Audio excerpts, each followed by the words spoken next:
Cyber ವಂಚಕರ ಹಾವಳಿ ಮುಂದುವರೆದಿದೆ. ಕಲಬುರಗಿಯಲ್ಲಿ ಇಬ್ಬರನ್ನ ಡಿಜಿಟಲ್ ಅರೆಸ್ಟ್ ಮಾಡುವ ಮೂಲಕ 2 ಕೋಟಿ ದೋಚಿದ್ದಾರೆ.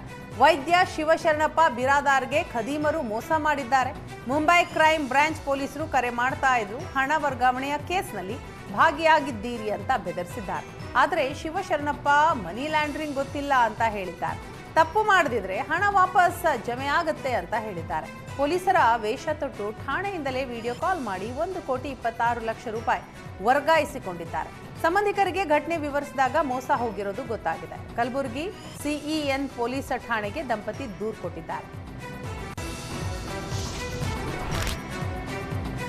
ಮೈಕ್ರೋ ಫೈನಾನ್ಸ್ ಸಿಬ್ಬಂದಿ ರೈತ ಮಹಿಳೆಯ ಮನೆ ಜಪ್ತಿ ಮಾಡಿದ್ದಾರೆ. ಅರಸೀಕೆರೆ ತಾಲೂಕಿನ ಲಾಳನಕೆರೆ ಗ್ರಾಮದಲ್ಲಿ ಈ ಘಟನೆ ನಡೆದಿದೆ.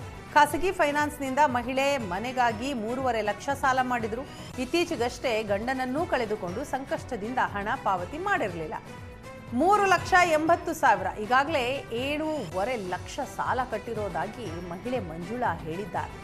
ಉಳಿದ ಕಂತು ಹಣ ಕಟ್ಟಬೇಕು ಅಂತ ಕೋರ್ಟ್ ಆದೇಶ ತಂದು ಫೈನಾನ್ಸ್ ಸಿಬ್ಬಂದಿ ಬೀಗ ಜಡಿದಿದ್ದಾರೆ. ಕೊನೆಗೆ ಮಹಿಳೆ ನೆರವಿಗೆ ಬಂದ ರೈತ ಸಂಘದ ಮುಖಂಡರು ಹೋರಾಟದ ಮೂಲಕ ಮಹಿಳೆಯನ್ನ ಮನೆಗೆ ಸೇರಿಸಿದ್ದಾರೆ.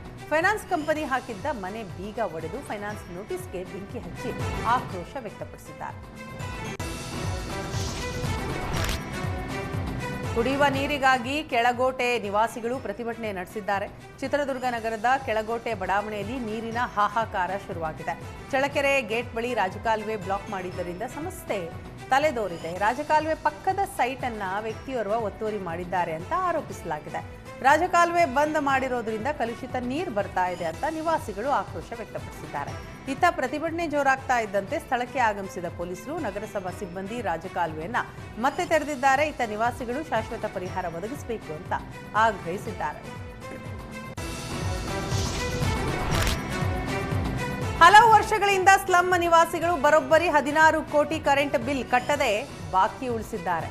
ಬಳ್ಳಾರಿಯ ಸ್ಲಂ ನಿವಾಸಿಗಳು 15 ವರ್ಷಗಳಿಂದ ಕರೆಂಟ್ ಬಿಲ್ ಕಟ್ಟದೇ ಇರೋದು ಬೆಳಕಿಗೆ ಬಂದಿದೆ. ಗೃಹಜ್ಯೋತಿ ಜಾರಿ ಬಳಿಕವೂ ಹೆಚ್ಚುವರಿ ಯೂನಿಟ್ ಬಳಕೆ ಮಾಡಿದ್ರೂ ಹೆಚ್ಚಿನ ಹಣ ಬಂದರೂ ಕಟ್ಟಿಲ್ಲ.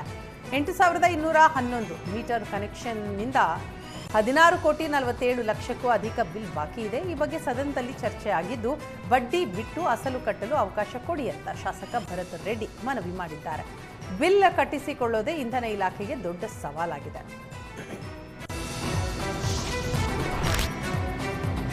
ಕೊಲೆ ಬೆದರಿಕೆ ಹಾಕಿದ್ದ ರೌಡಿ ಶೀಟರ್ ಅನ್ನ ಬರ್ಬರವಾಗಿ ಹತ್ಯೆ ಮಾಡಲಾಗಿದೆ. ಮಂಡ್ಯ ಜಿಲ್ಲೆ ಪಾಂಡವಪುರದ ಅಮೃತಿ ಗ್ರಾಮದಲ್ಲಿ ಈ ಘಟನೆ ನಡೆದಿದೆ. ಭೀಮನ ಎಂಬುವವನ ಜೊತೆ ರೌಡಿ ಶೀಟರ್ ಮಹೇಶ್ ಕಿರಿಕ್ ಮಾಡಿ ಹಲ್ಲೆ ನಡೆಸಿದ್ದ. ಬಳಿಕ ಭೀಮ ಕೊಲೆ ಮಾಡೋದಾಗಿ ಬೆದರಿಕೆ ಹಾಕಿದ್ದ. ಬೆದರಿಕೆಗೆ ಊರು ಬಿಟ್ಟು ಬೆಂಗಳೂರು ಸೇರಿದ್ದರು. ಮಹೇಶನ ಕಾಟ ತಪ್ಪಿಲ್ಲ. ಹೀಗಾಗಿ ಮಹೇಶ್ ಕೊಲೆಗೆ ಸ್ಕೆಚ್ ಹಾಕಿದ ಭೀಮನ ಗ್ಯಾಂಗ್ ಮಹೇಶ್ ಹಾಗೂ ಸ್ನೇಹಿತರು ಹೋಗ್ತಾ ಇದ್ದ ಬೈಕ್ಗೆ ಕಾರ್ನಿಂದ ಡಿಕ್ಕಿ ಹೊಡೆದಿದ್ದಾರೆ. ಡಿಕ್ಕಿಯ ಬಳಿಕ ರೌಡಿ ಶೀಟರ್ ಅನ್ನ ಭೀಕರವಾಗಿ ಹತ್ಯೆ ಮಾಡಿದ್ದಾರೆ. ಭೀಮಾ, ಬಸವರಾಜ್, ಹೇಮಂತ್, ಸುಮಂತ್ ಸೇರಿ ಎಲ್ಲ ಆರೋಪಿಗಳನ್ನ ಪಾಂಡವಪುರ ಪೊಲೀಸರು ಬಂಧಿಸಿದ್ದಾರೆ.